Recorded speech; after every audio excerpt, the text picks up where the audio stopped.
Good morning, Mr. Snow. Can you please explain to us how you know the defendant, Mr. If I could hear you, I'd be happy to. Can you please explain to us how you know the defendant, Mr. Winston? Sure, we're fishing buddies. And how did you meet Mr. Winston? On a fishing trip, actually, that we both took. And how long have you known him? 20 years. And in that 20 years, how would you describe your relationship? Honest, friendly. All right, Adrian, let's talk about volume. Right off the bat, from the start, the witness said, I can't hear you. You need to be louder, because not only does the witness need to hear you, but the jury and the judge, if they're the fact finder, need to be able to hear your questions. It's also a matter of sounding confident and sounding in control. Let's try a drill. Okay.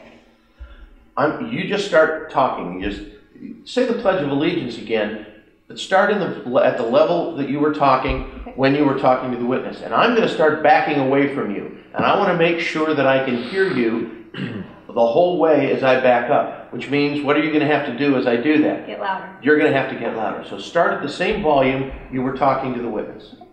I pledge of allegiance to the flag of the United States of America. Louder. And to the republic for which it stands. Louder. One nation. Very good.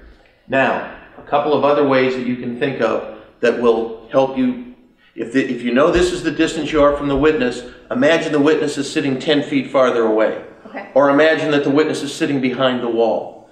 And if you want to practice this before you get to the courtroom, everybody's got one of these nowadays, and they have a recorder on them. Put your phone, when you're practicing, the same distance away from you that the witness will be in the courtroom. And then you put it right here on the podium. You turn on the recorder.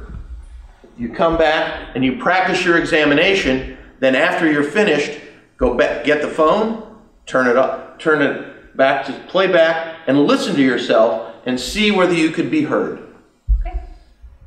Good afternoon, Mr. Winston. Good afternoon. How long have you known the defendant, Don Winston? Approximately 20 years. And what is your relationship with the defendant like? We're close personal friends. And how did you meet the defendant? Common interest of fishing. How often do you go fishing together? About twice a year. That was much, much better. He could hear you from the beginning. We could hear you from the beginning. It's going to be a much better examination with that level of volume. Thank you.